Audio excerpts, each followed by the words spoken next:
Welcome everyone to the second annual YFS Parent Climate Evening hosted by the Initiatives team. We are Yoni and Lila and we will be your MCs for this evening.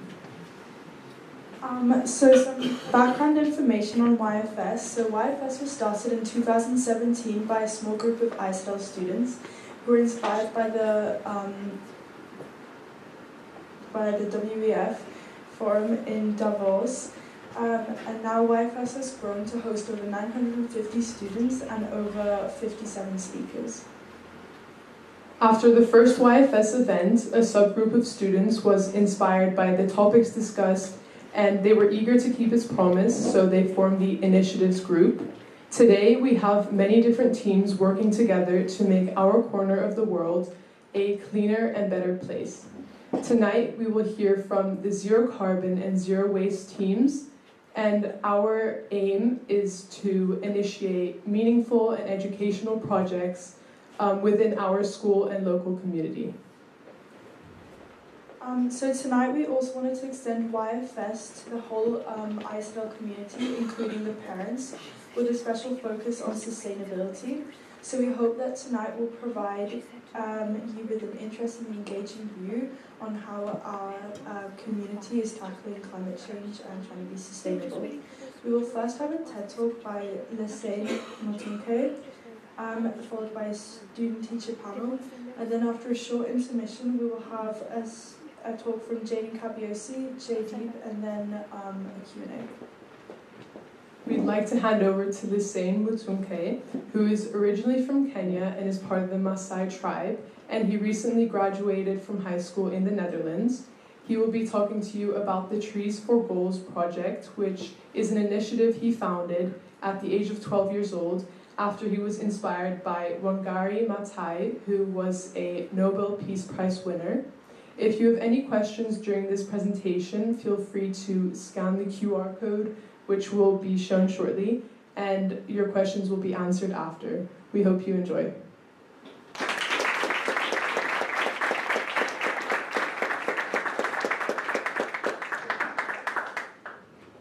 Good evening. All right. People in the room who planted 10 trees, or more than 10 trees, let's see a show of hands.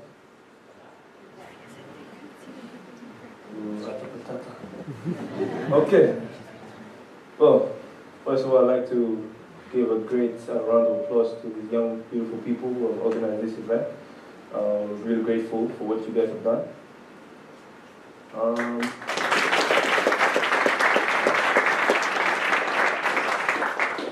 Okay, so as those two lovely girls introduced me, my name is Lesane Mutunke. I'm 20 years old. I'm from Nairobi, Kenya.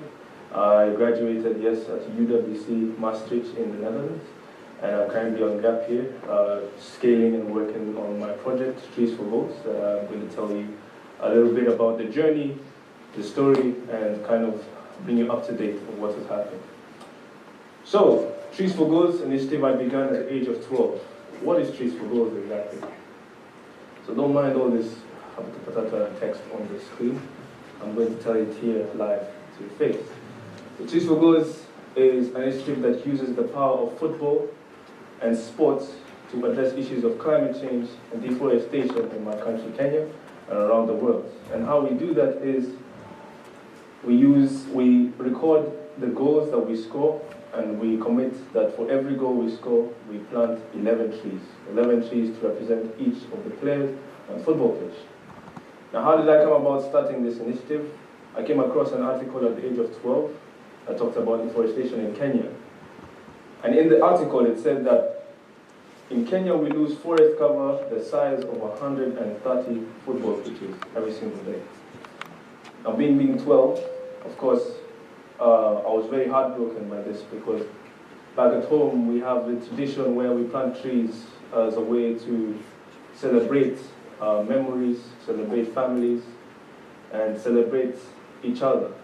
And we would do this by planting trees during weddings, anniversaries, birthdays, and any form of gathering by families. So growing up, I was planting seedlings even before I could really speak. And so that felt, when I read this, I felt kind of heartbroken to learn that this was happening in my country. And from this heartbreak, I also felt that there has to be something done. So I committed then as a young footballer that for every goal I score, I plant a tree. And as I went on, I learned more and more about the environment, about climate change, deforestation. I spoke in different panels, webinars, conferences, and small meetings just like this. And what I learned really is that you're never too young to make a difference. And that was one of the biggest lies I was told, that you're too young.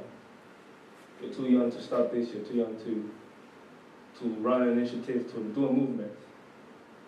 But someone very special to me, who was mentioned here by the two MCs, was Professor Wangari Maathai. And her story of the little bird, some of you don't know, was a story that basically said how we should focus on doing our little thing and how important that small impact is towards a bigger picture. So how do we do it? In Trees for Goals is 3 simple steps. We learn, 1, educating the youth, footballers, school teammate players. We educate them on climate change and deforestation. Some of these things are not taught as much in schools or even talked about the current crisis that's going on in Kenya.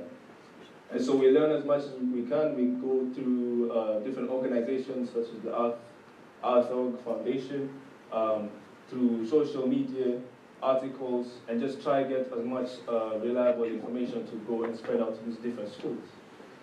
Second thing we do is we take action. We play the game. On the field, we get the thrill, we celebrate the wins, and we learn from our losses, and we get the ball in the back of the net. That's the most important thing. The third thing we do is we share and inspire. Inspire change, inspire action, and share the knowledge that we learn within the communities. These 3 simple steps is what forms the structure of Trees for Goals. Our vision, or my initial vision, is to use the power of football to address climate change and deforestation all around the world, because I believe that sports and football alone has the power to connect, to change, and to inspire my generation to create a greener future.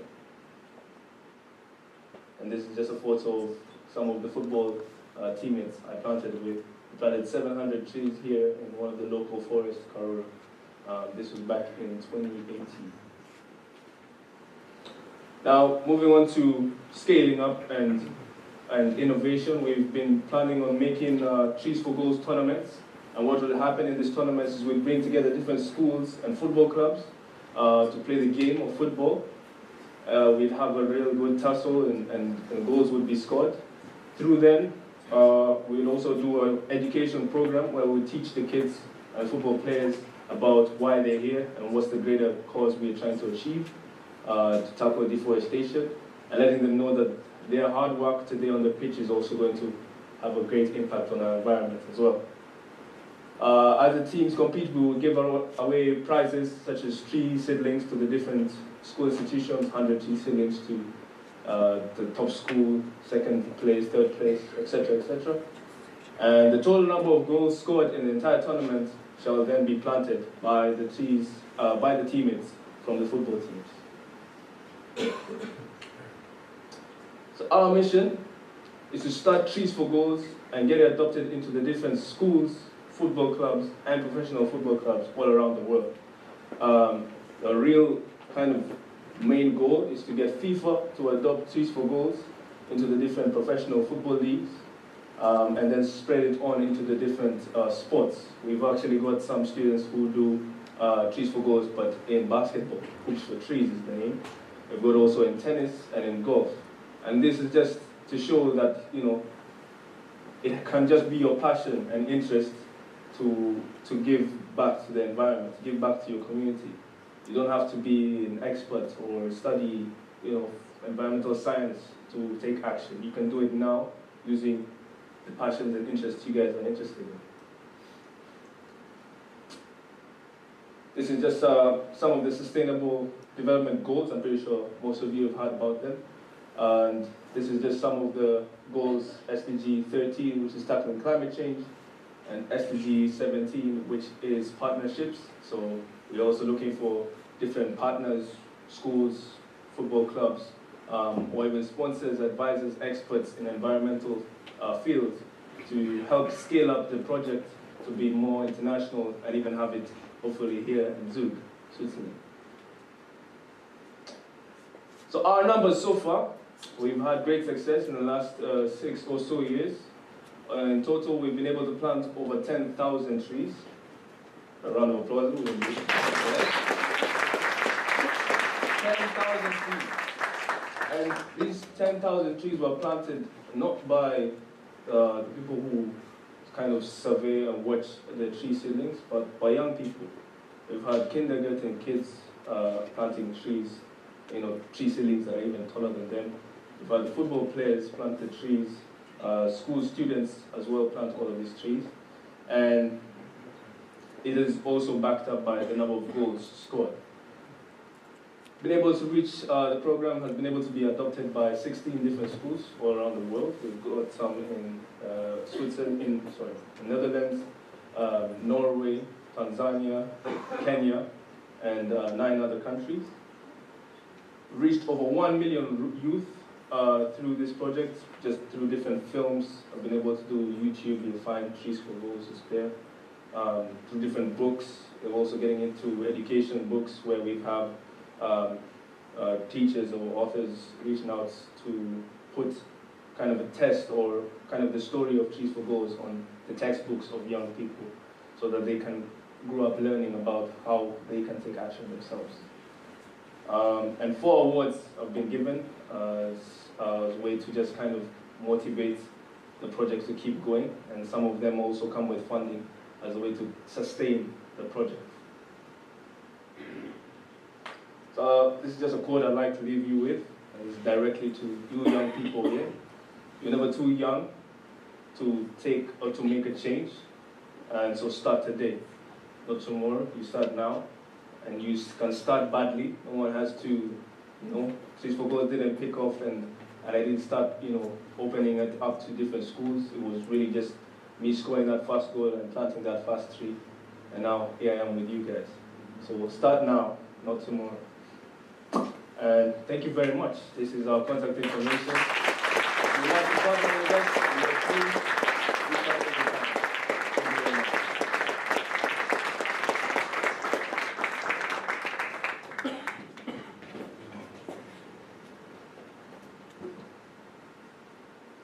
So we'd all like to thank Hussein for that interesting presentation about his organisation. It was very inspiring.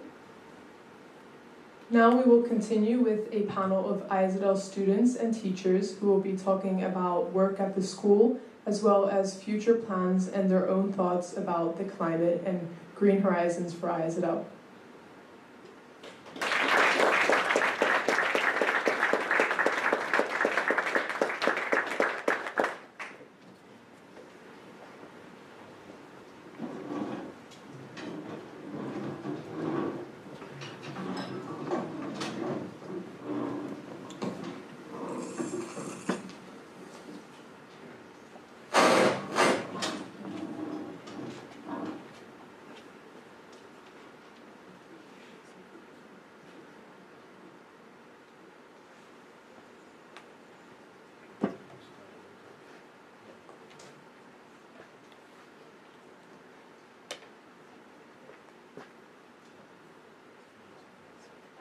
Sorry, we're having a couple of mic difficulties. So yes, as the 2 MCs just told you, we're going to have a panel of student speakers, and we've also got Dr. Badcock, who we're very lucky to have here, who's the high school sustainability lead, and we're just going to talk a bit about how we feel as students, and leading on from what Hussein was talking about, how young people are leading projects to change the world, particularly at the school. So we are joined by 9 amazing panelists, which is quite a few people to have on the stage. So I'd just like to ask each group to introduce themselves quickly in about 2 minutes, if that could be possible. I'd like to hand over to Zero Carbon first. So we're the Zero Carbon Group, and so we'll share some of the achievements over the past few years. So our biggest achievement is the website that we've created as part of our school sustainability initiatives team. This website is designed for efforts towards sustainability as well as provides a wide range of resources and information for our community. On this website you can find details about how our school is working towards being carbon neutral as soon as possible.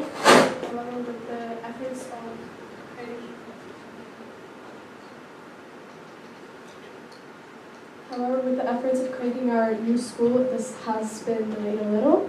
But as you can see, the 3 key actions emphasized on this website are reduce, substitute, and offset. This website also includes helpful sections such as calculating our carbon footprints, waste reduction tips, solar energy information, and team insights. Another thing we've been working hard on are carbon credits, which represent a way to offset our carbon emissions by investing in projects that reduce carbon dioxide from the atmosphere. The school's website offers a tool where we can calculate our annual emissions and purchase credits to offset them. An alumni who's graduated from ISL, along with 4 other graduates, are now taking this project beyond our school and working to make a social enterprise of it. So if we continue on developing this carbon offset project, it will enable us to diversify a way to decarbonize our planet. And so this money goes to a fund which is then picked from. We didn't take money from this fund to invest in projects which for sustainability.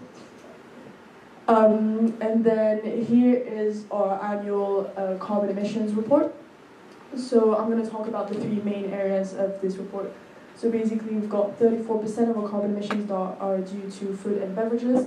So for this we're working, it's more with the zero waste team. So for example, YFS will be a zero waste event.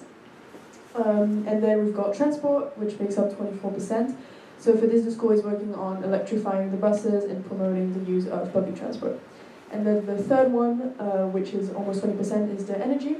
So we recently installed a solar panel on the roof of the gym, which August will talk about more in depth. But this enables us to have a cleaner and more sustainable energy source. And those reports are really useful to us to know where we stand and how we can improve and continue on having those discussions with the school to push towards sustainability in the new campus. Thank you so much to the Zero Carbon team. It's really inspiring to hear about the work that has been going on and is continuing to go on with the alumni now. So as Alice mentioned, there was a lot of work in the Zero Carbon team around solar panels. So we're now going to hear from August about that work. Hi, my name is August. I'm a student in grade 12. I'm one of the sustainability initiatives leaders. And I'd really like to talk to you guys about solar panels. It's kind of been my main project over the last 4 years. So all of high school, essentially. I took this project over from Miguel, who graduated 2 or 3 years ago. And I really wanted to make sure that what he saw actually ended up happening. It's been a very long road to getting to where we are. We've had 2 failed proposals until this final 3rd proposal actually worked. And so, as you see on the next slide, it's kind of all been made possible through the changing economic dynamics that have been going around renewable energy. So the price specifically, or especially for solar panels, has decreased a lot, and that has made the contract agreement that we entered into as a school possible. And so it's really cool to see how this innovation in this aspect of the world has essentially had a local impact at our school.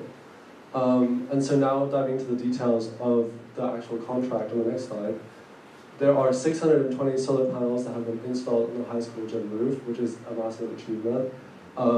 We actually got these solar panels in a sense for free. The contracting company installed them for free and is maintaining them for free. They will essentially own these panels for quite a while until obviously they make their money back by selling that electricity. But in the meantime, our school benefits, 1, from renewable energy, but 2, because the energy that we're buying from them is at a reduced price because it doesn't have to go through the cantonal supplier and they charge an extra fee, and now we don't have to pay that extra fee, so it's at a reduced price.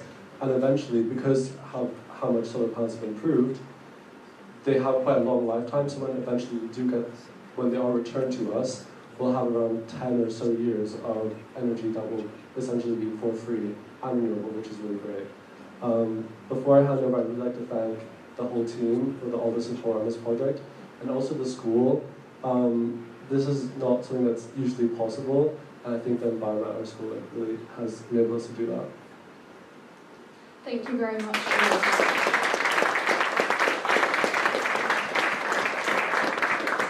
I think that's definitely a very inspiring journey that you've had, and I can't wait to hear more about it when we come to the questions later. We'll now hear from the Zero Waste team, talking about their journey. So over to Asta and Michael. Hi everyone, good evening. I'm Asta Parekh and I'm a grade 12 student, and I would once again like to thank all of you for being here. Zero Waste is an initiative that consists of a group of motivated students that have an ambitious goal of making the school a zero waste school. We are committed to promoting sustainability and reducing waste, and we aim to achieve that by initiating local projects and ensuring that all the events that are held in IZL happen in a waste-conscious manner. Overall, we aim to inspire the IZL community to embrace such sustainable solutions. Good afternoon, everyone. My name is Michael Davidson. I'm a member of the Zero Waste team, and I'm excited. Oh, there we go. And I'm excited today to share with you all the progress we made thus far in our school.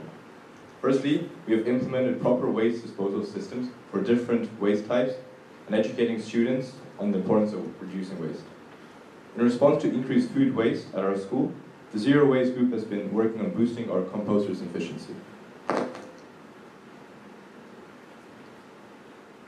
During the annual International Day, which the Zero Waste team has been very proud to support, we introduced innovative approaches to address the waste issue, including the use of 2 main bins for efficient waste separation. Through more timely emails to inform stallholders about purchasing biodegradable cutlery over plastic alternatives, we've improved our communication with the Parent Association. And finally, we are developing comprehensive sustainability guidelines to ensure that all events at IZL adhere to eco-friendly practices.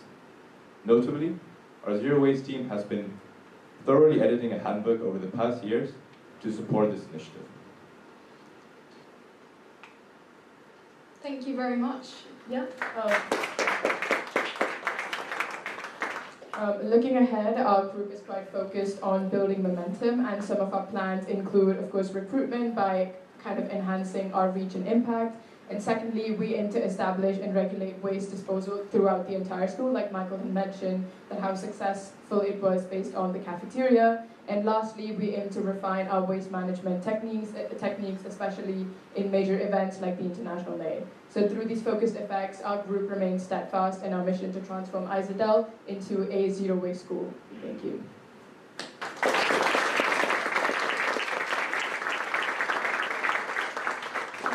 Zero Waste team is definitely doing an admirable job. I know a lot of us don't really think about when we throw our waste away, where that away is. So it takes a lot of thought and a lot of attention to detail, and very happy to have them here. So these 3 teams together, along with the aquaponics and vertical farming team that we'll hear from in a minute, make up the YFS initiatives. And we're lucky to have more than just the YFS initiatives here, because there are obviously many more things around sustainability going on at the school. So I'd like to now hand over to Amelie and Stacey from the vertical farming and aquaponics team. Hi, my name is Amelie. I'm a grade 12 student. I'm Stacey and I'm also in grade 12. And I'm here to represent our school's aquaponics club.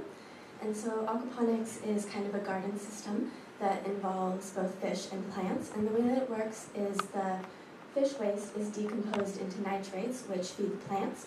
And the plants in turn oxidize the water to make it good for the fish. And it's a highly efficient and sustainable way of growing crops and fish. And so since 2018, our group has been testing and developing our own aquaponics system to serve as a model for one in Ghana. And that's so that their community can produce their own food independently and sustainability under increasing pressures between climate change and overfishing. And so at our school, we've successfully grown multiple different types of vegetables. Most successfully have been our tomatoes and our lettuce. However, due to the destruction of a summer storm, the fish passed away. And we took these unfortunate circumstances as an attempt to improve upon our system to serve as a better, stronger model for our work in Ghana. And so as we work towards building this kind of new improved system, we're looking to incorporate other innovative, sustainable practices such as vertical farming. So a vertical garden includes a study space and can grow crops like lettuce and tomatoes, which will be used in our school cafeteria. It reduces our carbon footprint. And the study space includes chairs and tables which can be used by both students and teachers during free periods and lunch. And it can even be used for educational purposes, such as experiments during biology class. The vertical garden itself has a greenhouse and a living roof, which is basically a metal frame with vines wrapped around it.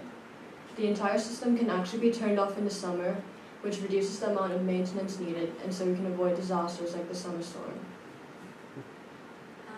So we really look forward to creating these new systems and seeing how they can make a positive impact at our school.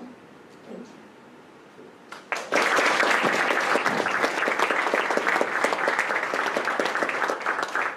Thank you very much. So next we will hear from Shruti, who is a Villars Fellow, and the school recently became involved with Villars. It is an institute operating out of Geneva that nominates or chooses schools to nominate fellows each year, 100 fellows per year, who are engaged young people. And Shruti is an ISDL fellow, and all of the ISDL fellows have been collaborating on a very inspiring wetlands project recently. So Shruti is going to tell us a little bit about that. Testing. Okay, hello everybody. Like how Millie said, I'm Shruti and I'm a Villars Fellow. After coming back from the symposium, a lot of us felt inspired by the talks that they were doing, a lot of the global shapers and interacting with like-minded peers, seeing what they were doing. So we decided to make a project of our own. And currently we're working on restoring a wetland.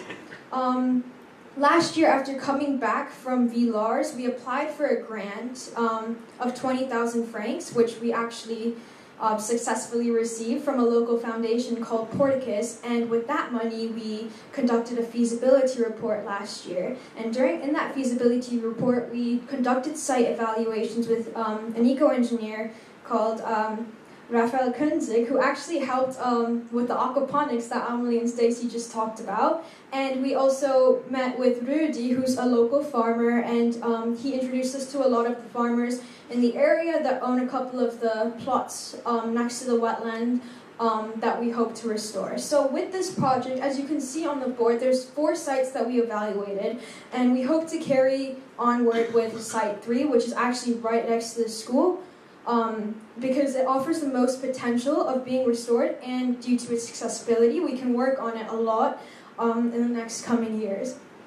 And so with this project, we hope to strengthen community relationships and local partnerships with schools, which is something I'll get onto a bit later, and we hope to, of course, help the environment, restore biodiversity, and sequester carbon emissions. So last week, actually, we proposed our plan to Director Barry DeQuan. I see you standing back there, sir.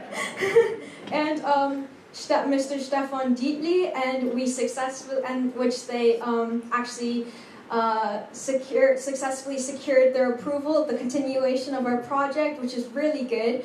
And so with the remaining we only spent $3,000 is a huge amount, of course, but in terms of the $20,000 grant that we got, we spent $3,000 and we have around $17,000 remaining. With that money, we hope to work with other eco-engineers, and so they can provide us cost estimates for the project, for the actual restoration.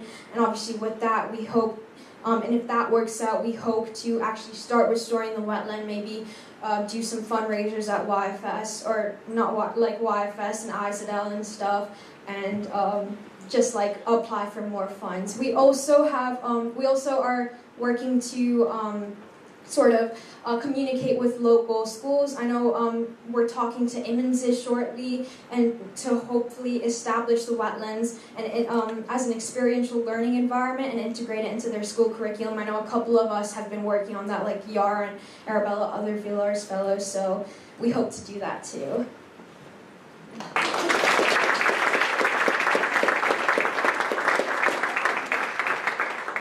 very much, Shruti. So unfortunately our slide deck appears to have disappeared. But we're now going to hear from Dr. Zoe Badcock, who is the high school sustainability lead and also a teacher of environmental systems and societies and some, is that right? ESS? Is societies as well? Okay, just making sure.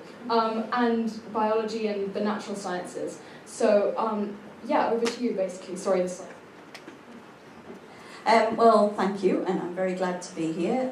Last year I was stood at the back, feeling very inspired by all of these students, and I think that, I'm not sure they realise, but I'm actually riding on their coattails to be here, because their influence is really why the school is trying to take a lead and to be inspired by their desire for action. So in the school strategic plan last year, and I think also because of the desire for Barry de Quinn, our director, to listen to the students and to try and grow a future that is safe, we have a very ambitious sustainability strategy.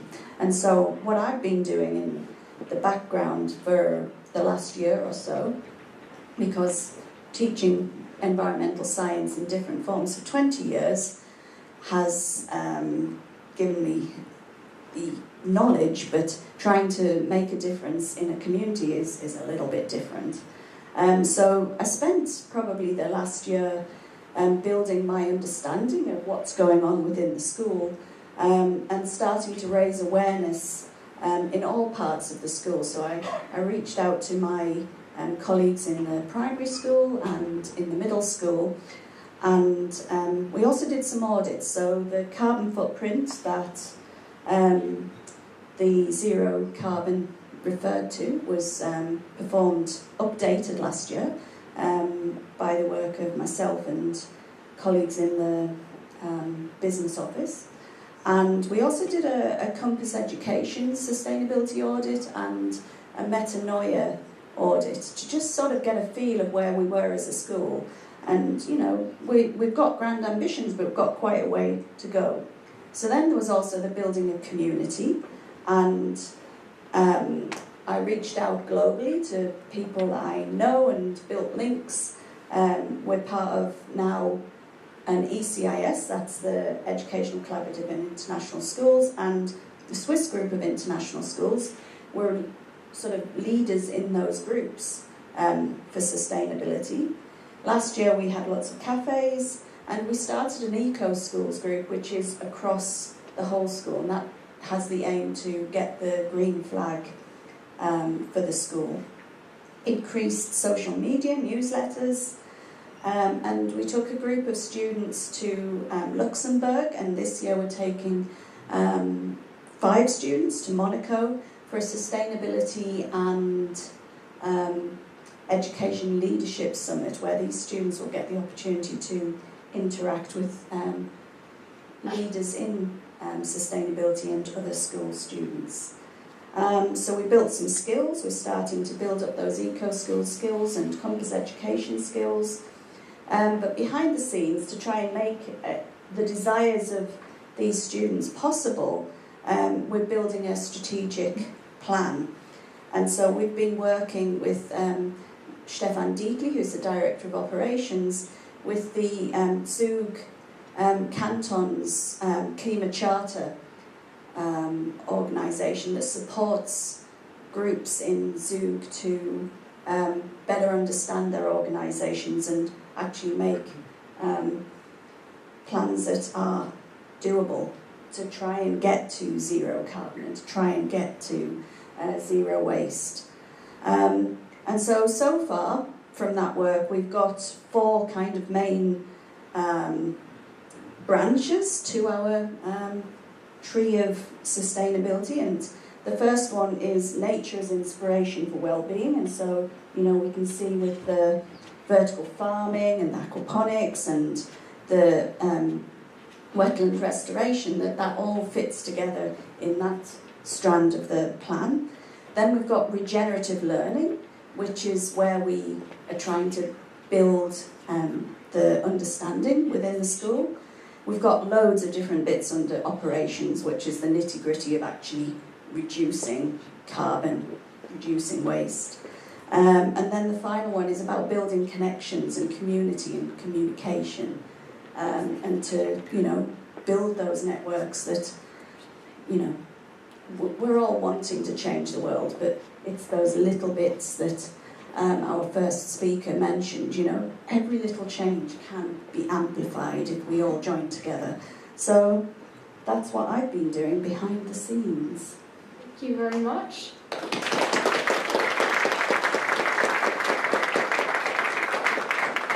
It's great to hear from you as well, and to hear what's going on from a staff perspective as well, because I know that the students have so much energy, but I think that oftentimes the teachers and the parents' energy goes a little bit unnoticed, so I think that it's very important to recognise that too.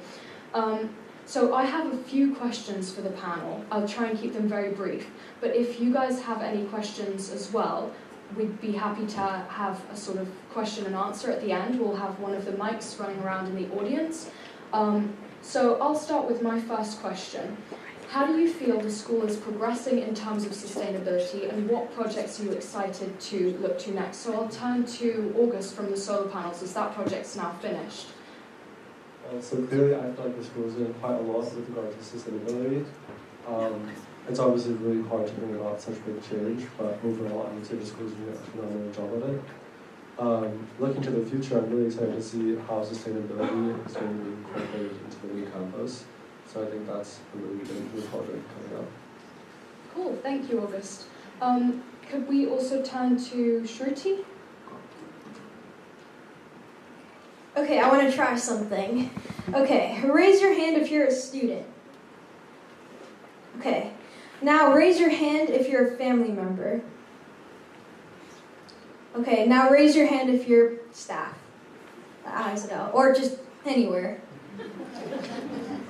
I think that kind of sums it up, you know? I mean, the fact that you all showed up, we have such a big, wide, like, diverse audience here to support everything that we're doing. I think that's really important. I mean, we've created a community where people from all over the world can come and share their stories, their successful, inspiring stories about sustainable movements. I mean, I don't know about you guys, but that's what inspires me to do what I do every day, and I think that's what's so important about the work that we do here.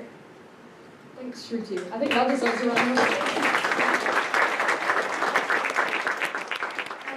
Dr. Babcock, would you have anything to say on this question about how the school's doing and potential future projects?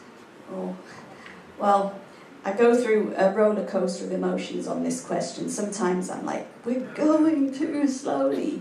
And then I remember that, you know, you've got to go slow to go fast. You've got to get things right before the, you know, the moment of that tipping point reaches, and you just can't stop moving forwards.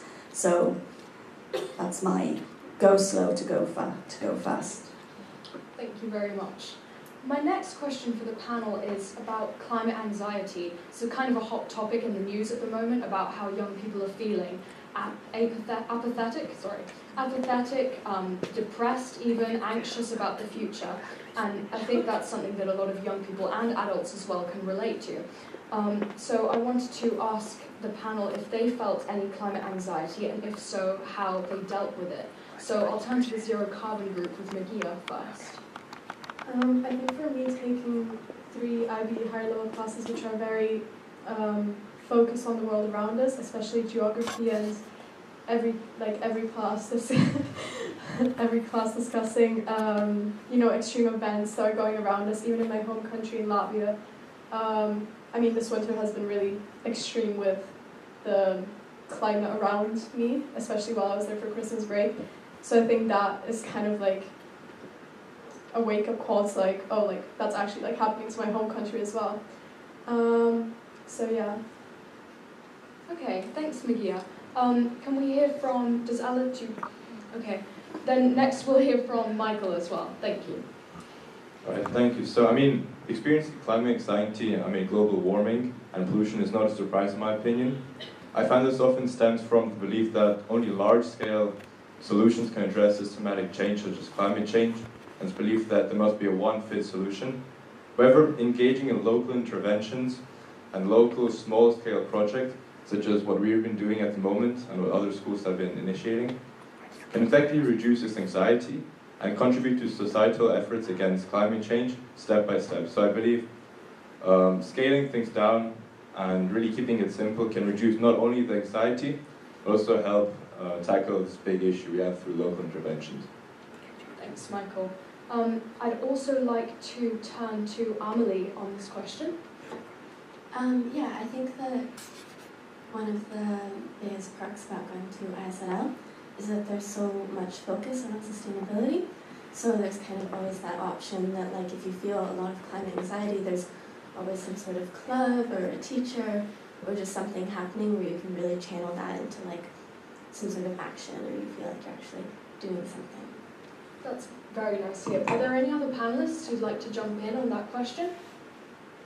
Okay, then we'll move to my very last question, and we'll ask all of the panelists, what inspired you to start working on climate projects? And if each panelist could just keep their answer to a few sentences, if that's possible.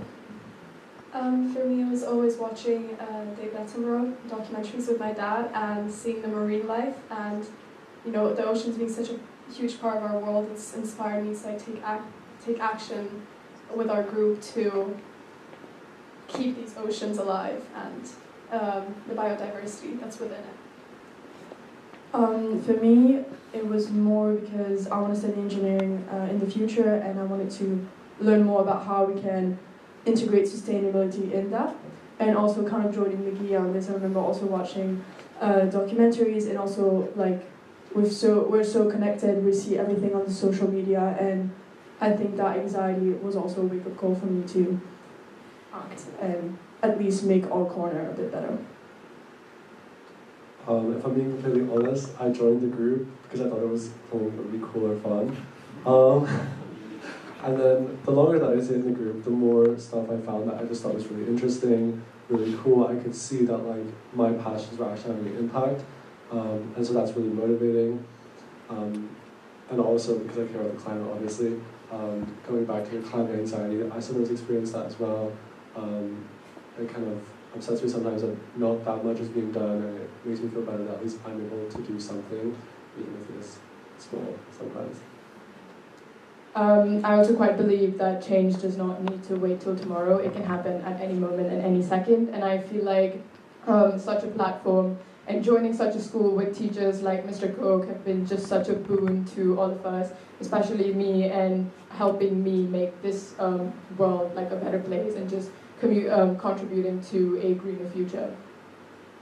I mean, as someone who spends a lot of time outdoors, I'm skiing since I was 3, playing tennis outdoors, running, walking, it's a bit disheartening to see that pollution is taking over the beautiful nature we have. And yeah, the environment that we cherish is slowly degrading. And I believe that as a community sharing these passions that we have here today, we can achieve a sustainable and clean future through innovations. I originally ended up joining climate change projects because there's so much like wildlife loss where I'm from.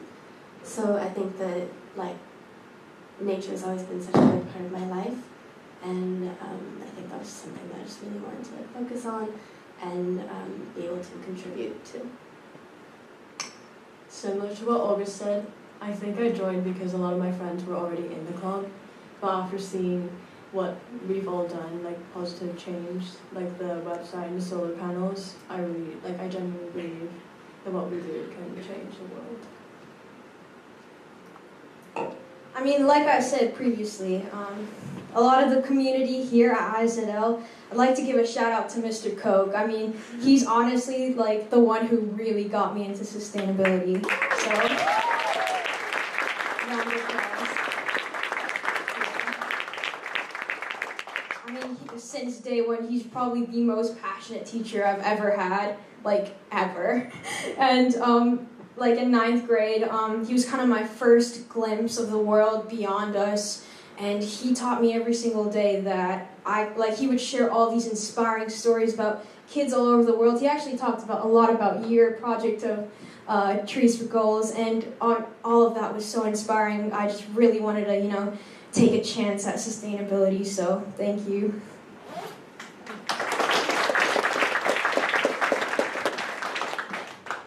My journey probably started before there were a glimmer in their parents' eyes back in the early 1990s when I, at university, learnt about stromatolites, which my students will know that I'm a big fan of stromatolites, and how they changed the world and the world's atmosphere. But just, it's a constant journey. You cannot not care if you teach environmental science, and you cannot not do something, and that's the only way you can keep on going, is trying to do something every day and trying to find that hope. I think my students will know that, every lesson, can't just talk about the terrible things that are happening, but what are the positive stories that we can look at and find and amplify, and that's what we do.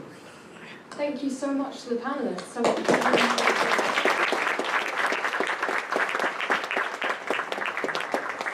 now like to hand over to you. So I'll get a mic and have that in the audience. If Solène, would you be able to bring the mic around the audience for any questions from you guys?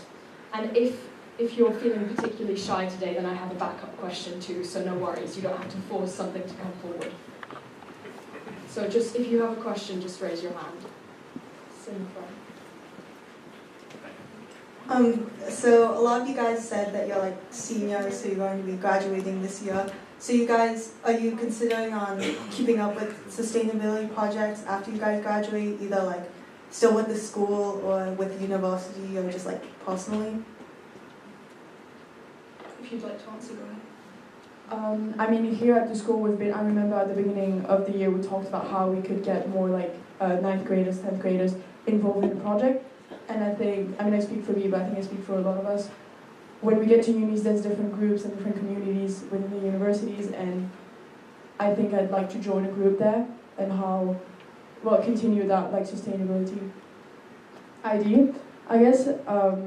So yeah. I think as a part of Zero Waste for 4 years, just waste management has had such a big impact on me, and I think when I go to university, International Day would be one of the events that I will come back to Switzerland for always. So not just carrying the ideas, but seeing those ideas actually being implemented will be something that I would be looking forward to.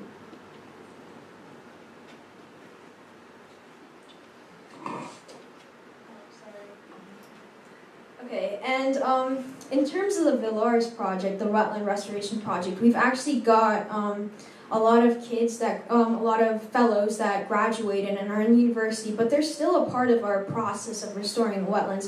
We have Mateo right here who's working on the project with us last year. He got involved hands-on.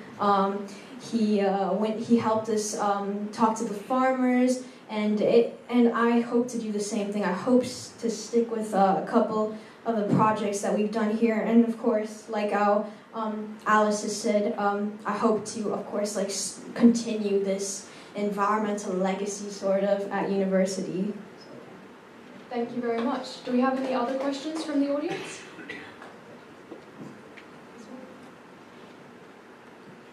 Hi. How have you been able to encourage students in the school to join in on the initiatives that you have for sustainability, whether it be a club or the disposal in the cafeteria, different things like that? So I've been running quite a couple, at the beginning of this year, because I am aware that our group is quite 12th grade heavy. So we ran a couple of assemblies, trying to get some more participation. If you look around you, you'll see other people in these sweaters. So we do have quite a big grade 11 group. I think it's really just about outreach. Oftentimes you'll present and no one will be interested, but one person might, and that will just add to the group. So I think it's about just continuing that momentum, especially when you have projects like we have going on. I feel like that is quite inspiring, and so it's about keeping and maintaining that momentum, and to always keep pushing to get new people to join, because eventually some people will, even if it's not as many as you might hope for. Yeah, I'm not exactly a senior, I'm grade 11. So kind of the thing we've been doing a lot at IZL is promoting sustainability through kind of lighthearted, fun ways as well. And we've been setting up a lot of bins around the school, labeling them, also setting up posters. And in terms of recruits, this year we've had quite a few grade 9s. And it's amazing to hear because we know that for the future of this group, it's in good hands, and there's a lot of passionate young change makers joining the group, and I think that's a really good thing to have. Thank you. We're going to have a short intermission now, so I'd welcome you, if you have any questions further for the panelists or for Lassane, to go and ask them directly. We have some food at the back, which has been very kindly brought in by members of the initiatives team, so I'd welcome you to enjoy that. And yeah, enjoy the intermission. We'll see you again in 15 minutes.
Hi everyone, we're just running through some quick technical difficulties, so it'll be 5 more minutes, sorry.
To Miss Jarvis and big a round of applause, please, because she was able to fix this very quickly.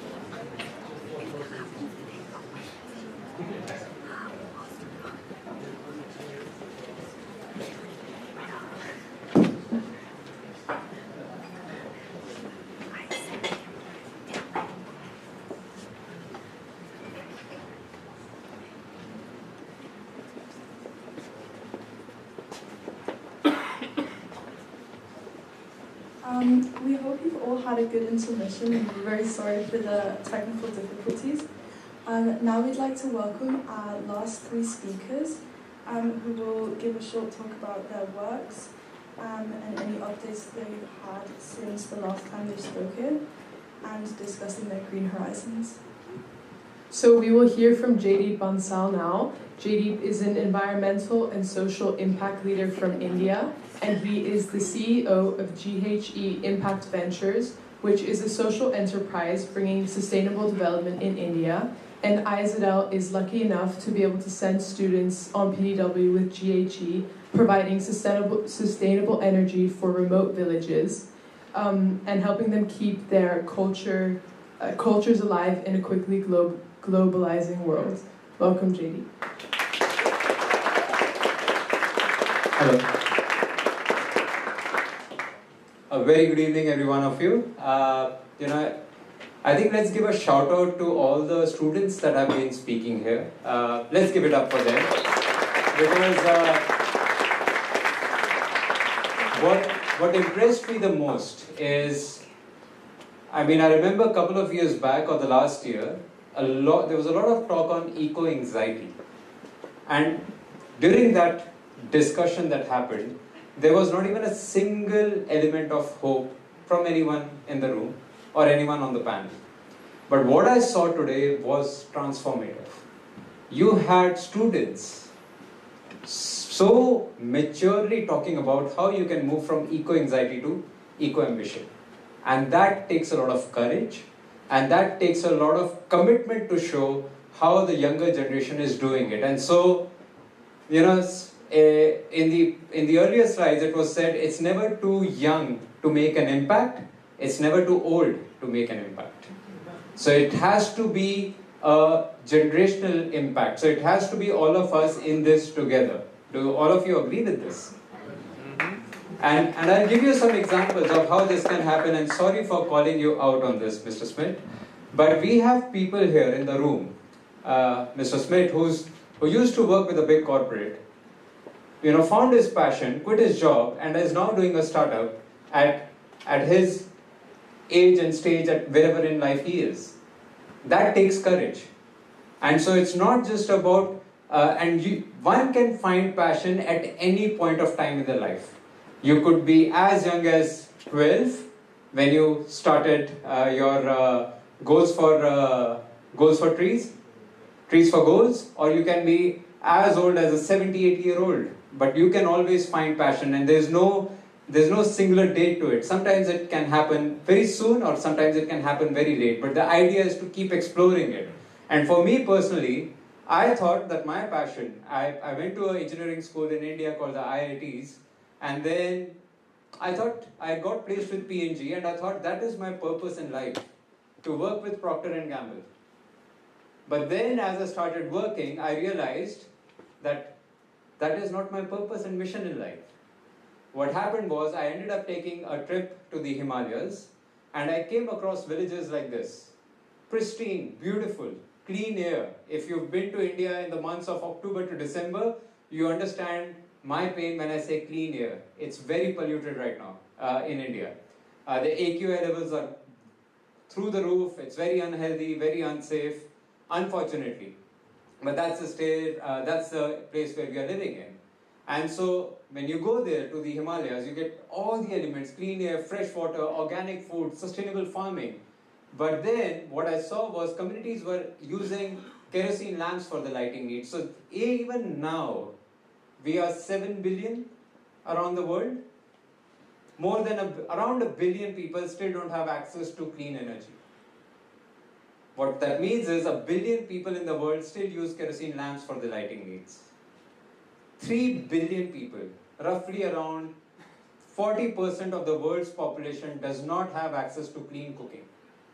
They still use firewood.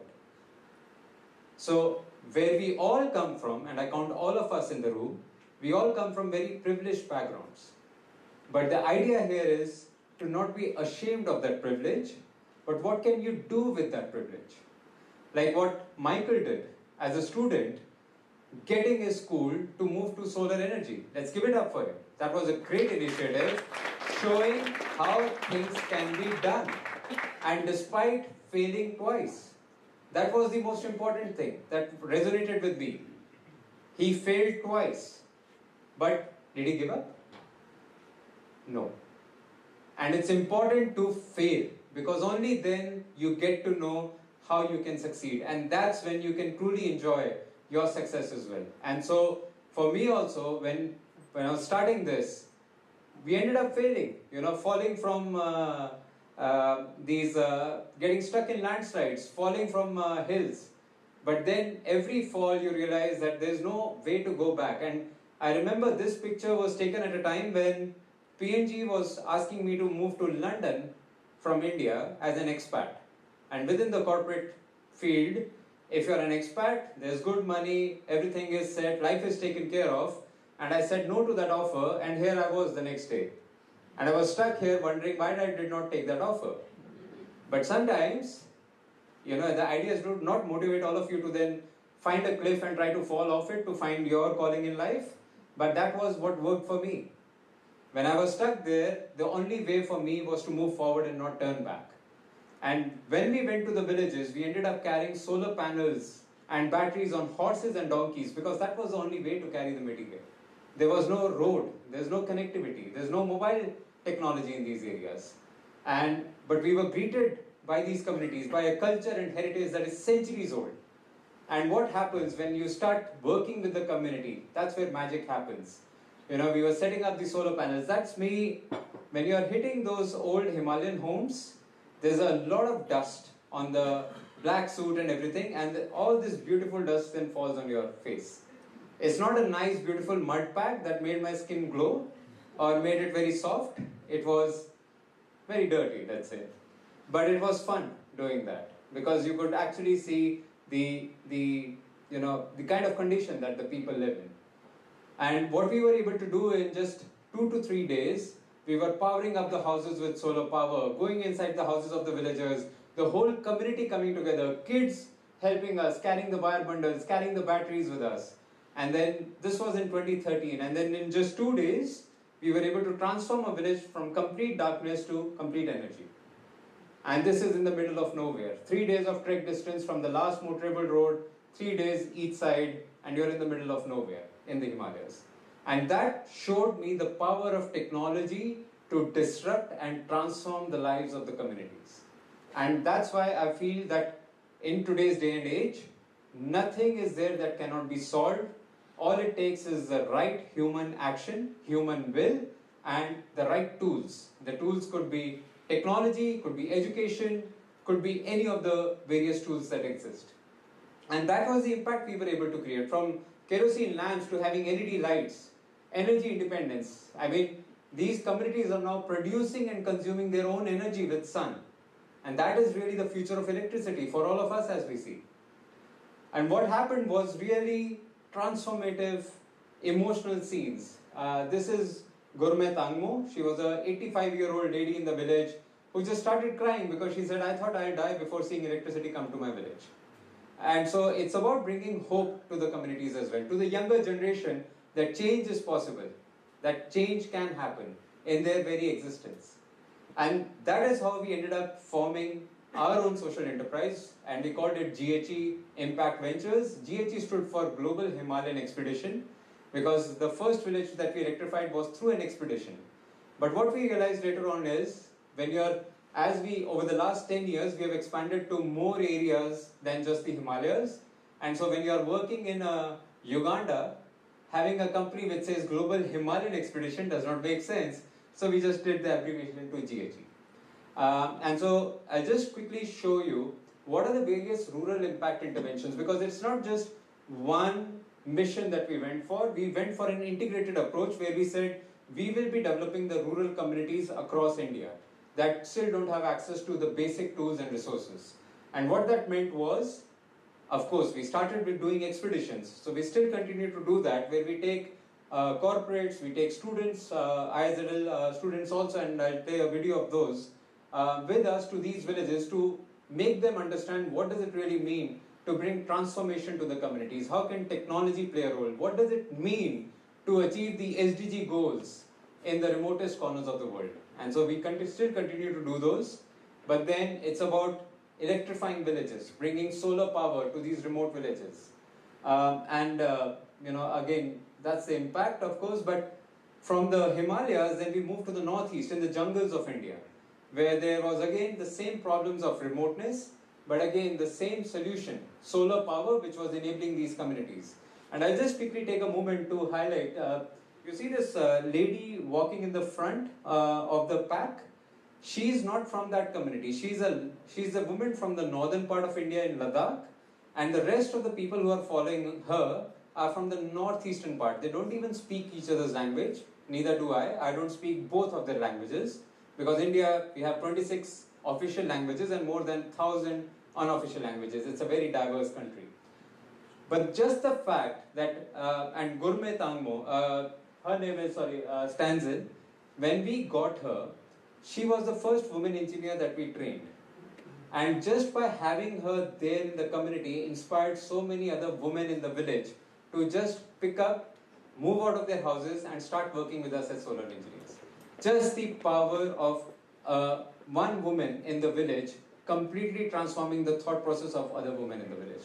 And that's what we saw in these places. So it's about empowering rural communities with access to clean energy. It is about building capacity, because it's not just about implementing a solar panel, it's not just about planting a tree, it's not just about setting up an education hub, but how do you empower people to take care of that infrastructure? Because unless you don't do that, you are just dumping plastic. You are just dumping solutions to the community. But if you are empowering them with the right tools and skills, they can take care of it, they can maintain it, and they can own it. And so that's on about how we conduct training sessions. So that lady who's writing hands-on DC wiring, resistance, LDR, making a charge controller, she's not even done her 7th grade. She failed in her 7th grade. And look at what she's doing now. So, I firmly believe that, education should not get into the way of learning. We often get so confused by this. What is education? What is learning? I've seen people who have not been able to pass even their basic grades being experts at certain skills when you provide them with the right tools and skill sets. And then we have the solar powered smart classrooms, where we are working with the school students where there's no access to computers. Kids here have access to computers since forever. There are still students out there, there are still young people out there who don't even know what a computer is. And what the beauty is? When you set up a computer lab, what we do is we just leave it to we just get the kids in, let them sit on the computers. It takes them 2 minutes to figure out what the mouse does. They know it moves something on the screen. They know what the keyboard does. Something is typing. They know what clicking on a couple of icons does, and within a day they are able to figure out everything. And that's just how the human mind works, especially if they are young children. It's amazing how the neural connections are built and they are able to learn new things. And then it's about healthcare. The areas where we work in, and I have a 4.5-year-old daughter. When she was born, we got access to all the healthcare facilities, similar to what all of us have experienced, to all of you who are parents here. You go to a hospital, everything is taken care of. There are nurses, there are doctors, you have ultrasounds, everything is monitored right from the time, let's say you were pregnant, to the delivery and everything. Here, they don't even have all of that. I have seen babies being delivered under candlelight. For listening to the heartbeat of the baby, the doctors put a cone to the womb of the mother, like a cone, like a practical steel cone. So the idea was, can we then power up these health centers with solar power, but also introduce technologies, basic standard technologies that all of us use in our day-to-day life that can improve the conditions, existing conditions. And what we saw was the maternal mortality rate fell down by 60%, just because now they have access to power and access to medical equipments. And then it was about providing clean cooking solutions. I told you, 3 billion people in the world still don't have access to clean cooking. They use traditional fuels. So the idea was, can we move them to improved cooking solutions? And the fundamental premise is, none of these projects are a drop-in or a sort of a throw approach. You first have to mobilize the communities. What that means is, you just can't assume that the community, if they don't have something, they would want it. It never works that way. You first have to go, live with the communities, do what we call as stakeholder engagements. Tell them what is the solution that is being brought to the community. Get their buy-in. Once their buy-in happens, that's when the transformational change happens. And that's when you can do the deployments, you can do the installations to ensure that the thing is sustained. Otherwise, if you don't do the mobilization, so India had a great, just a quick segue, India had a great movement to make India open defecation free. The government had this plan. So what they did was, they decided to give everyone, and this is, I'm going to ask everyone for an answer to this. So the government says, okay, because India, the Indian villages, they are defecating in the open because they don't have toilets. So we'll build toilets in every village and India will become open defecation free. They did that. Do you think India became open defecation free? Yes or no? Why? Because there's not enough promotion. Any other? They don't know how to use the toilet. So what do you think those spaces that they built were being used for? The toilets were being used for storage. Because nobody taught the people why open defecation is bad. Nobody taught them why this needs to stop.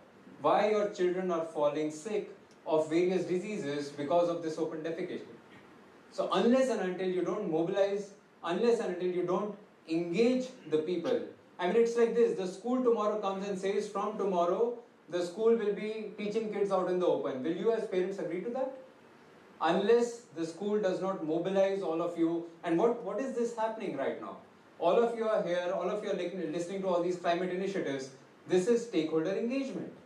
The school is telling you what they are doing to get your buy-in, to move further on their goals. Because if they don't do that, you as parents, you as stakeholders of this community will not buy into the work that the school is doing. And every time you will go to Barry and say, Barry, we don't agree with what you're doing because we don't know what you're doing with the school and the school leadership. And so, just coming to an end, so for us then it was about looking at multiple climate solutions for the community. So from solar water heaters, because these places you have 300 days of clear sky, yet the communities were burning fossil fuel for heating water. And Himalayas, it's very cold, much colder than this, so you need hot water. And also for space heating. So what we've been doing with the ISL students recently is deploying rocket stoves that are able to improve the space heating and as well as the cooking solution for these communities. They act as a two-factor thing, and each rocket stove is able to displace more than 9 tons of carbon emissions from the environment on an annual basis, just because of the improvement in efficiencies. And then it was also about upgrading, what we call as play schools. So the government has play schools which they call as Anganwadis, which pretty much look like the pictures in the top. Now if you look at that, is that a place where you want to send your kid? But that's what we are transforming. So we are transforming these Anganwadis to places which make it aspirational for the parents to send their kids, the young ones, as well as the mothers who come there. And they also get the midday meal as well. And then creating livelihood. So all of these interventions is fine, but unless and until you don't create ways for the community to earn income, then they won't be sustained. So everything is about sustainability at the end of the day. Everything. And so it's about creating livelihood value chains through, whether it's through homestays. So setting up accommodations, promoting them online, and creating value for the communities, or even looking at handicraft. So again, training them on homestays or astrotourism. So because these spaces have clear night skies, so we have provided women with telescopes. So where during the night they conduct a stargazing session for the travelers that are staying with them, and that creates additional income for the women in these villages. Or whether it's about creating handicrafts. So all of you must have heard about Pashmina, Kashmir. This region is famous for that. And so what we are doing now is training the very nomadic communities in also spinning and weaving so that they can earn income rather than just selling the raw produce, because there's not much money for the nomadic communities when they are just extracting the wool and selling it. When they process it and sell it, that's where the money and income is generated. So that's what we are training them. And then finally, we have now also started a afforestation project in the northeast part of India, because we were coming to a lot of these news pretty much like what you came across, like what you heard in Kenya, that there's a huge forest degradation happening. And so what we looked at is, yes, there is a problem. Can there be a solution where technology can also play a key role? So these are the pictures of this site when we visited. So we thought, why don't we do something about it? We started engaging with the community. This is the Tiva community, again very different from the Himalayan community. They worship the sun and the moon.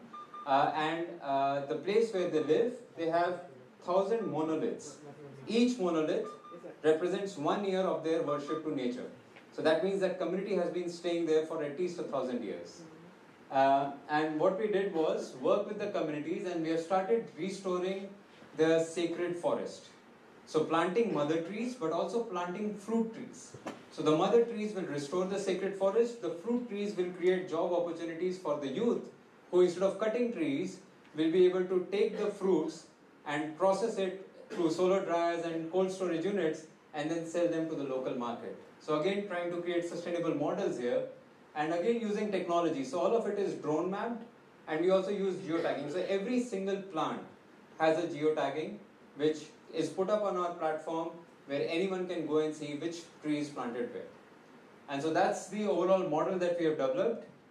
In terms of the impact, we have transformed 2,900 villages to directly impact more than 500,000 lives.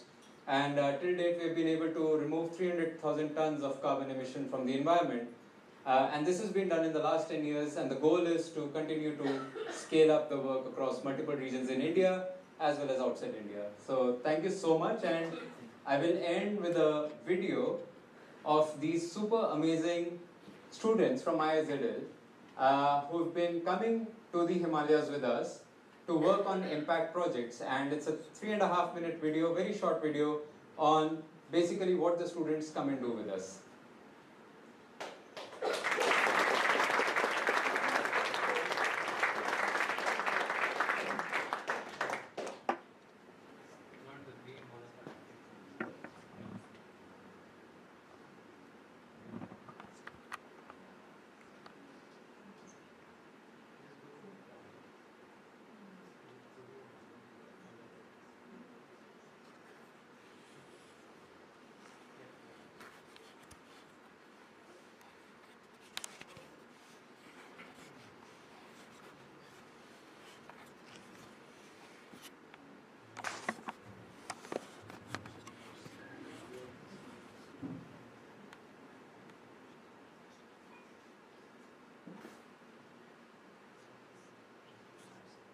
Sorry guys, there's no sound, so tech fix allowed video, but not sound.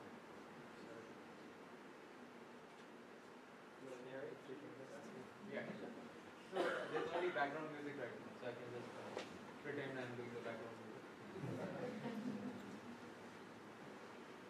But essentially, these are the villages where the students go to. Again, beautiful places, but a lot of snow. So they get about 5 to 6 feet of snow each year. Very cold, and also very limited road connectivity, limited medical facilities. So most of these places we have been working to improve the overall infrastructure that I shared with you.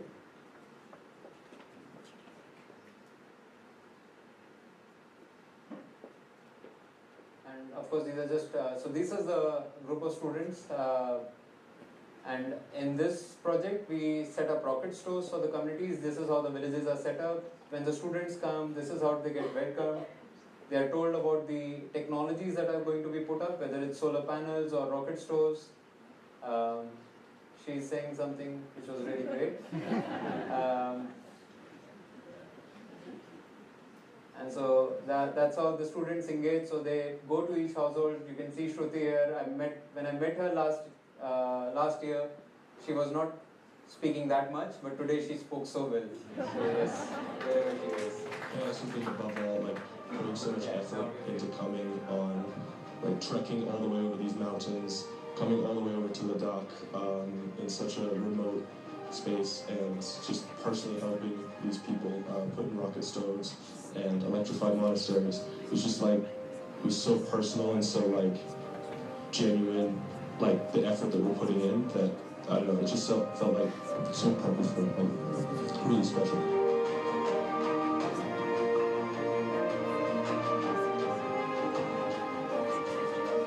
I think so far it's really been the best experience of my life, I think I could say.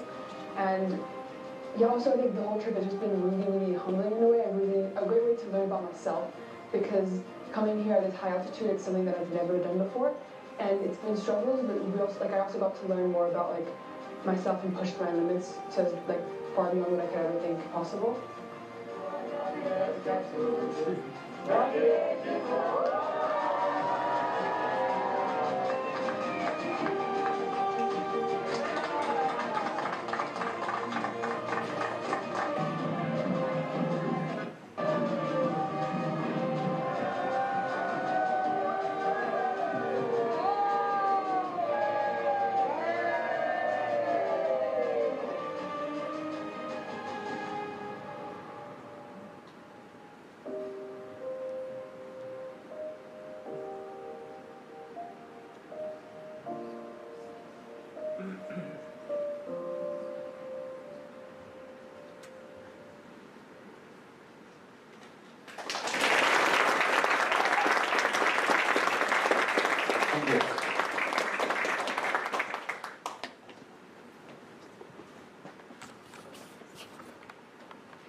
Thank you so much, JD. It's incredible to hear about all the positive impacts that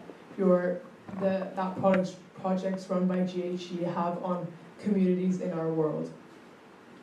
We now want to invite Jane and Kabiosi, who come all the way from Ghana, and who run an NGO called Kokwabite Children's Center, and they're going to talk about how their organisation is benefiting the children and people in Ghana.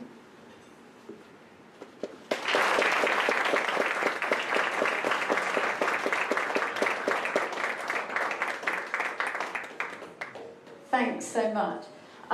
Just to clear up any possible confusion, you might also know Kabiosi as Marshal. Kabiosi is the name that he was given when he was given a chieftaincy, the title of king in Benin, which is his home country. And again, to solve any confusion, another name that I am now sometimes known by is Ielaje, because he became king, I got to become queen, which is very exciting. But I just figure that Jane's much easier to pronounce and remember. Okay, we're really happy to be here tonight. We've seen some fantastic presentations, so I kind of feel we've got something to live up to. So I hope as the last one's on, we're not too much of a disappointment. We'll do our best.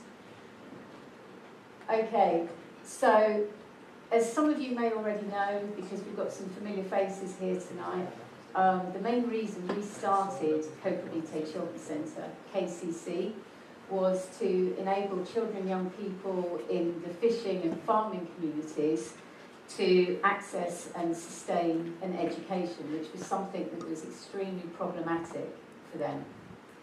That was more than 20 years ago, and during that time we've actually learned a huge amount, and we also realised that there were a lot of other things that we could and should be doing as well, in terms of making sure that all of the work that we were doing was replicable, so that other people hopefully would want to actually look at what we're doing and start up their own projects. Maybe some of them in a smaller way, but nonetheless still be inspiring and aspirational to others. They needed to be sustainable, so that their costs, both in terms of finance and in terms of costs to where we live, were not going to be extreme and cause any problems. So, we started in 2013. We've been working with children, as I said, for more than 20 years. In 2013, we actually got our first official home with the Nia On-In Learning Centre that we built. And that's still open today. And then in 2023, we opened the Sankofa Centre. The reason the Sankofa Centre is really special, and in many ways quite groundbreaking, definitely in Ghana, is because it's built completely from plastic bottles. About 60,000, I think.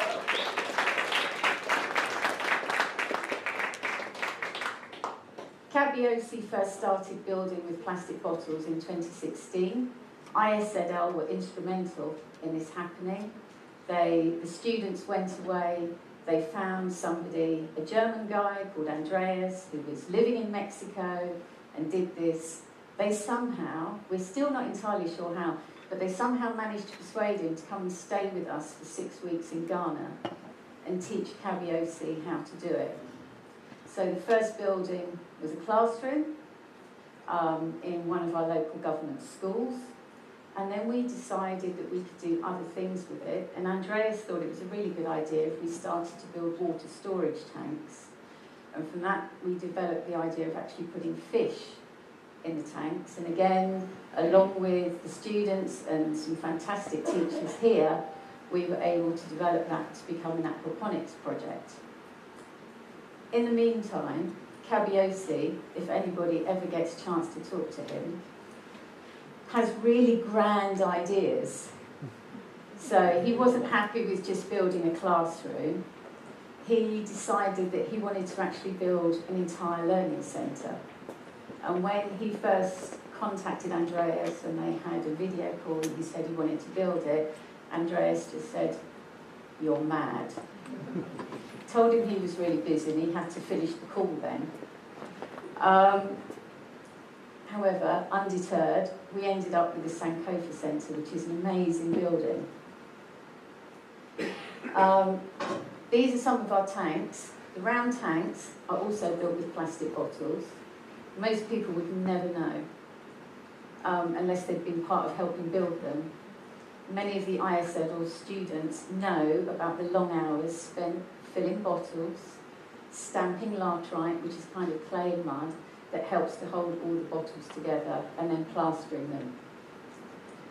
The trays, which you can see in the picture on the right, which is where the vegetables are going to be grown, they're actually now all made after a long period of experimentation with something called aircrete, which, in very simple terms, is about getting cement, not as much cement as you would normally need to use, mixing it with washing up liquid, and then blasting a whole load of air through it using a compressor.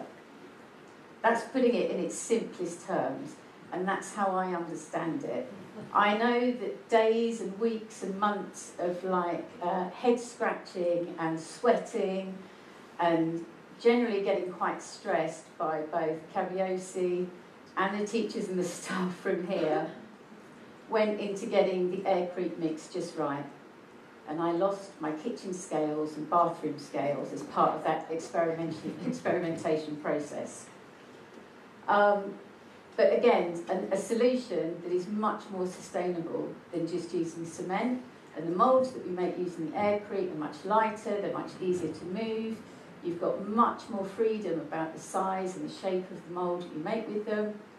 And the moulds that you use can be reused over and over and over again. And the moulds are made currently with marine plywood.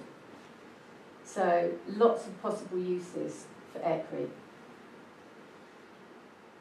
So we started off with this idea, basically, that we were going to have clean water, which we now get from a borehole, Another big experiment, another day of lots of sweating and will they find water and everything else, but we got there. Solar energy, which in 2024, really happy, we had solar power installed at the Sankofa Centre. This is another real big first for organisations and just, you know, generally anywhere in Ghana. And for us to have solar power in Kokrobite is unheard of. So another huge achievement. And in 2025, one of our big goals for the year is to have solar power installed at our other learning centre and also our volunteer accommodation. Anybody that's been to Ghana will tell you that Maine's electricity is unpredictable, and I think I'm probably being quite kind when I say that. So we have solar power, and then down at the bottom on the left it says BSF larvae, black soldier flies, who are these amazing creatures, the larvae of which can be used to feed directly to the fish in the aquaponics system, and they're a terrific source of protein. And yes, we're starting a black soldier fly farm. So this all goes into the aquaponics, and your end result, if you get it all right, is nice, big, fat catfish and fresh produce that Amelia and Stacey spoke about so beautifully earlier when they explained the aquaponics to you. It's developed a little bit from our basic aquaponics system over time. So we have reverse osmosis equipment in place, and that cleans the water that comes up from the borehole and actually produces drinking water, and also provides us with all the water that we need for the tanks for the aquaponics, as well as water for the toilet block that we built for the school next to the Sankofa Centre. We have our solar energy, which powers everything now inside the Sankofa Learning Centre, which is fantastic. It means the children don't have to go home early in the evening because the power's gone off and it's getting dark. They can study and get all their homework done, which most of them can't do in their home environment, which is why they come to us. So that's all working really well. And Kabiosi, he's been talking about compost a lot lately. And I've had various bits of leftover meals, etc., which have been left hanging around my kitchen. I think they start to look a bit like a science experiment. He tells me it's fantastic compost and the black soldier flies are going to love it. So you mix your compost with fish waste. It's great for the black soldier flies, which we've already talked about. We're going to feed to the fish. But then you have also your fish waste, which comes out, which you can mix with biochar, which we're planning to make.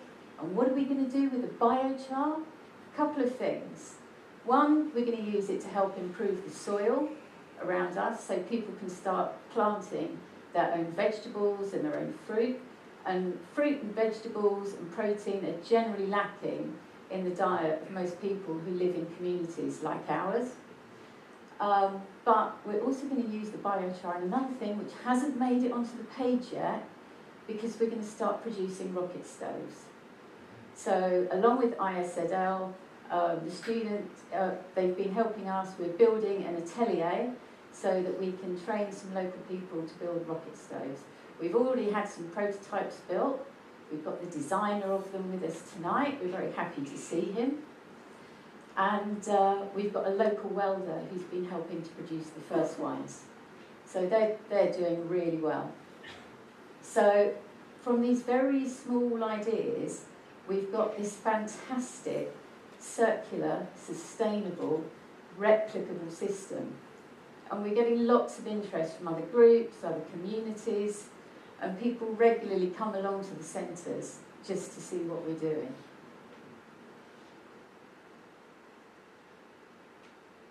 But why are we doing all of this?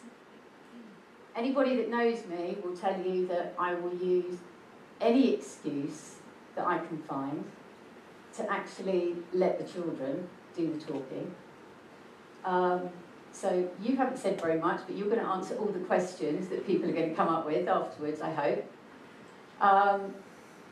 Can we click play on there? Is that going to work? I hope so. I've given the children such a build-up. But it's basically just an opportunity for you to hear from them about why they like coming to the learning centres and why it's really important for us to keep these going. Yeah, it should be. It's a YouTube link in there.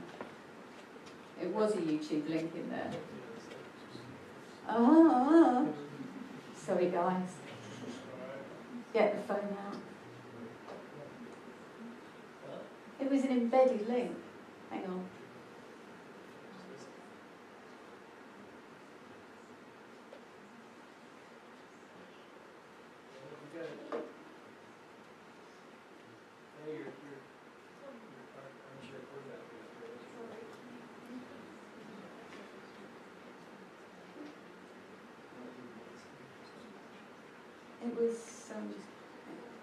It was embedded in there. Oh.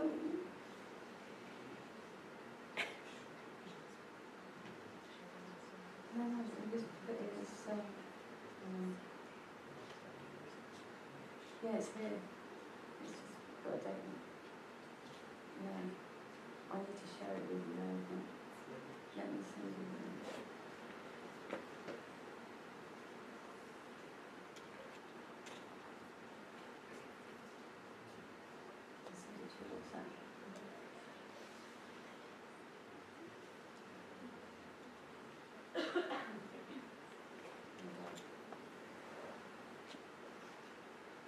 I would offer to tap dance while we're waiting, but I haven't done that since I was 7, so I don't know how well it would go down.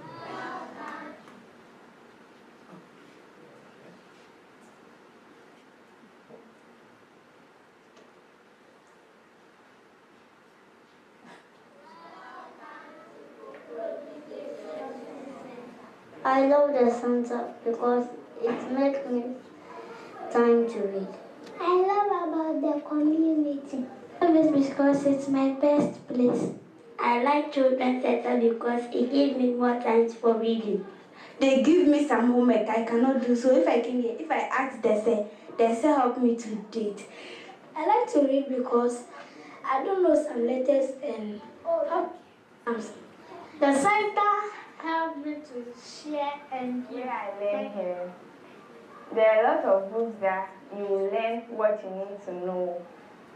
Like, yeah, what you need to know, and a lot more things. So, I think the facilities here they are amazing, they are my standard, and a lot more of it. And it can take, what I learn here can take me to higher levels of knowledge of things. And what do you want to do when you grow up? I want to become a doctor when I grow up, a surgeon. We love you! We love you! We love you! We love you!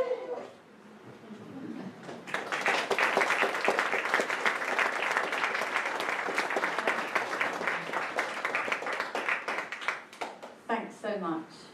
Thank you.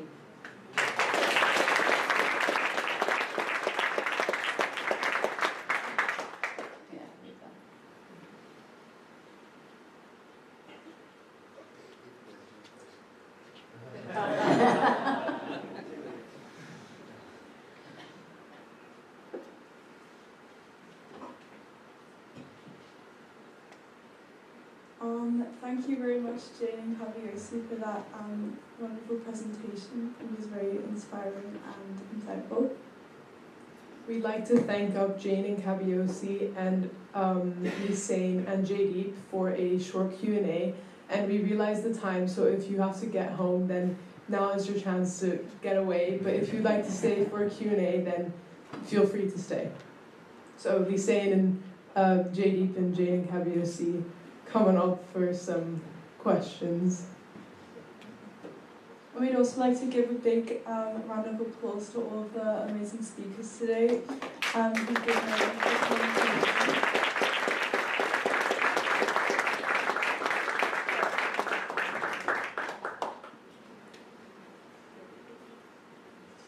So yeah, if you have any questions, feel free to ask them. You You can scan the Mentimeter, or we can come around with a microphone, so if you have a question, just raise your hand.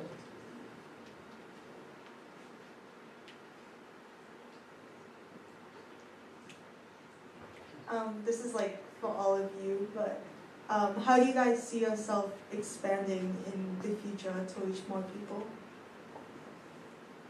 Right, I think I'll go first on the mic. That's a great question. So currently, as I said before, I'm in my gap year, and I'm working with actually an alumni from the school, Matteo, as well as one of the professors in the school, Mr. Chris. And together, what we're doing is kind of developing a structure and website as well that will be used for other schools internationally around in different countries, as kind of creating this community where we can all interact and kind of show our progress of both the trees that are planted as well as the games and goals scored. And so kind of what we're doing right now is developing this registered system, this website, and this kind of handbook that we would go to these different schools and then have a prototype or kind of proof of concept with a few different schools to then scale internationally.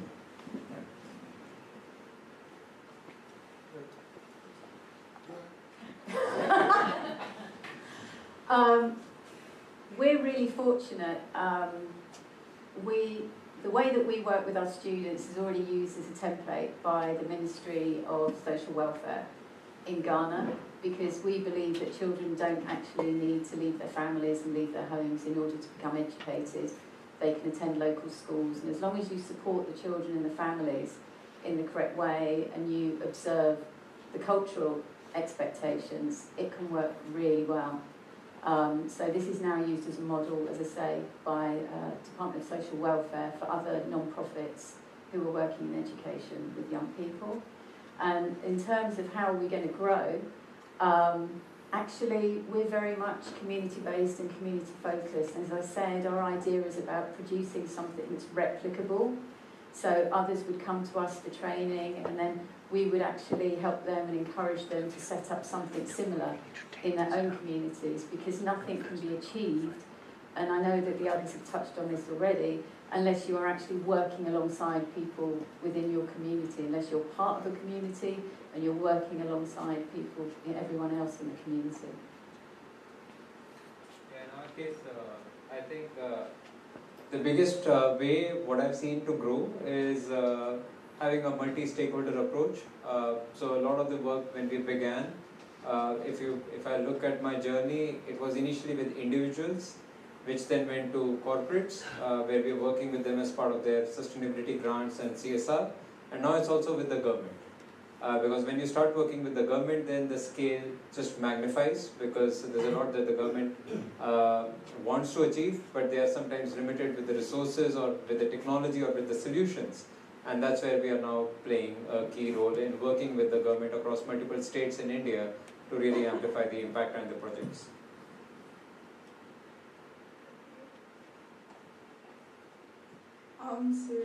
So does anyone else have any other questions?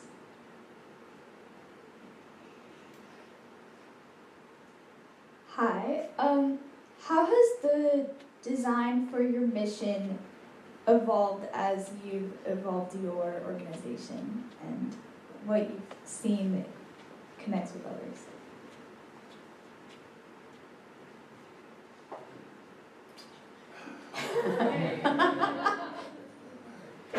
He's the silent partner tonight. For us, it's all about education, whether or not that takes place inside a classroom or outside a classroom. And education or learning, as JD referred to it, it takes multiple forms. And it's not just the students that we work with. For us, the students and the volunteers that come to us, for them, if we're doing all the right things, it's a fantastic learning experience for them as well, as much as it is for our children and our young people in Ghana who are learning from the visiting volunteers. I just want to add something. When I came here, I knew JD already, and I met this man. And I realized that we fit in between the two of them, the work they are doing, the work with kids, the work with people, the work with the business. It seemed to me that we can work together to make the world move from the level it is to the other level. I'll say being the chief doesn't mean that I cannot work. I want to I appreciate what he's doing, and at the same time what Didi, that deforestation in Africa becoming a problem, and with him we can do something together and then to improve that. And Didi, there's a lot to do, and we start talking about it already. Thank you.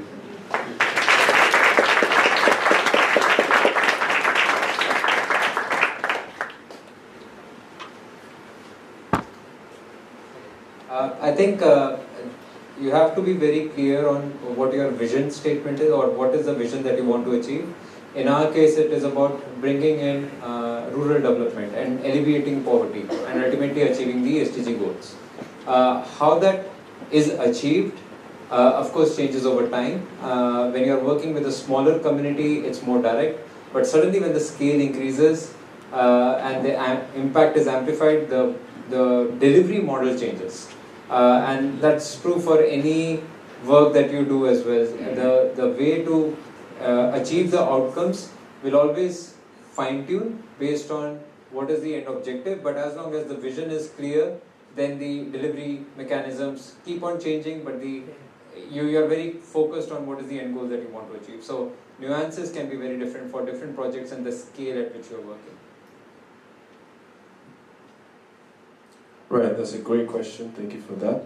I think how my mission statement has kind of, not mission statement, but my mission with Trees for Goals has developed in these different stages of the project is, for one, obviously, when I first began it, I saw it as just my personal initiative, my personal way of protecting something that I love, which is the nature and environment, as a result of growing up in that space.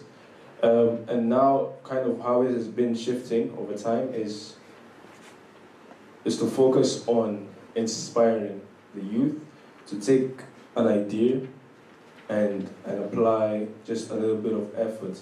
And what I mean by that is, for me, that small effort was scoring that one goal and planting that one tree. And I've seen what small actions can lead to. And so my hope now is that I can be able to just inspire just one student in any room to take that idea and make an action and make an impact. It doesn't have to be internationally or a national movement, but just that small step to making a difference. Yeah.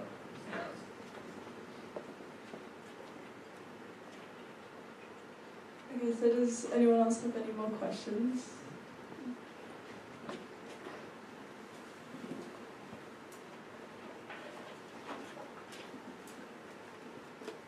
So for someone who wants to start an initiative or a project, how does somebody tackle that kind of like daunting, those first steps?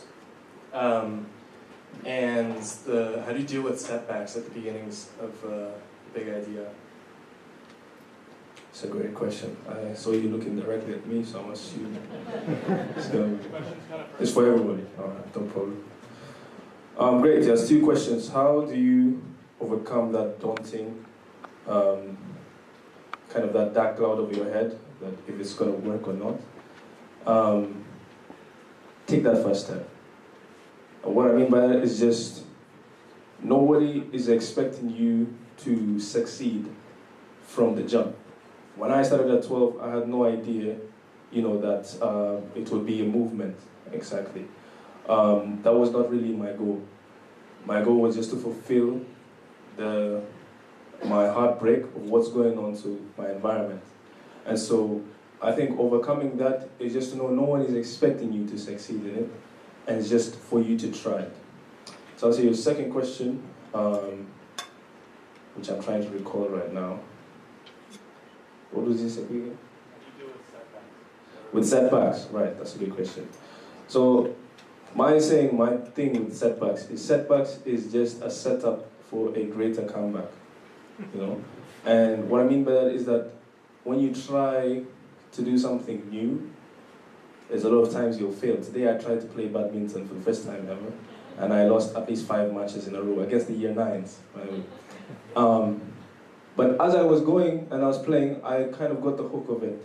And I won maybe 2 or 3 games with Ale. Ale was my partner. And so these setbacks that will come, because they will come, there will be challenges that will come when you want to start something new or join something.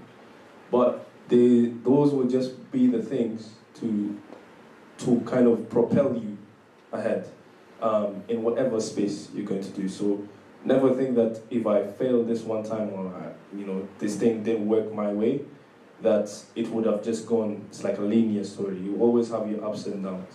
And for me, I just see those setbacks as just a setup for that quick launch into something great. Yeah.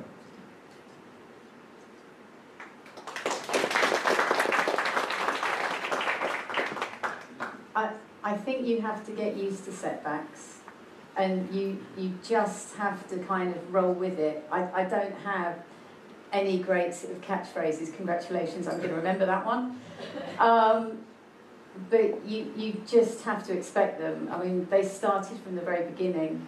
We live in communities where typically between 40 and 50% of the adult population have never been to school, have only been to school for a very short space of time. So their feeling about how valuable education and learning can be, it is actually quite different from how we view it. So when we started 20 plus years ago, we used to walk down the street, I've said this to other people here before, we used to walk down the street and they would literally laugh in our faces at me because they thought we were crazy to spend money sending children to school, and at him because they thought he was crazy for allowing me to do it. Yeah, sharp intake of breath. And, you know, so many things, right up to, as I mentioned earlier, the interesting experiments with aircrete to try and get the formula right for that. So you just have, you expect them, you learn to live with them, you develop your resilience, and every single setback that you have is actually, I know it's a cliche, it's a massive opportunity for learning. And what you may not learn from this particular setback, you might not learn something you can use right now, but it will be really helpful to you in the future at some point. That's what we've always found. Just completely echo with the wise words that have been spoken, and I think in any space that you operate, whether it's in a social enterprise setup or a startup or any corporate setup as well, setbacks are a way of life. And he said, you know, it's about how you bounce back. And this just happened recently in terms of setbacks. So I had to say no as a social entrepreneur to almost $500,000 of funding that a company was giving us just because the values did not align. Now, it was a very tough call to make. It's a huge setback for the kind of, when you are really looking out for funds, someone having that kind of money to give you and you just saying no. But sometimes you have to stay true to where you are, and you have to believe in the universe, that if you continue to work hard, you know, it will come back some way or the other, but you can't compromise on your value systems as well. So very important to go out there, be committed to what you're doing, continue to fail, continue to achieve success. And the way I like to put it is, I love desserts a lot. I have a sweet tooth, but then you also can't have sugar all day. You need to have a bit of spice, then you appreciate the sugar. So you need to have those setbacks so that you can appreciate the success.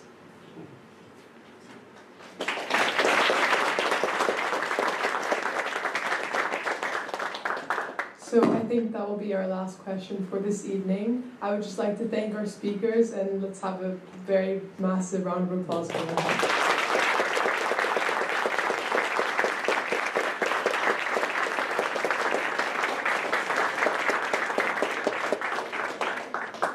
And then also thank you to all the teachers and students who helped plan this event. It took a long time and we're really appreciative of that, so thank you to everyone who also came.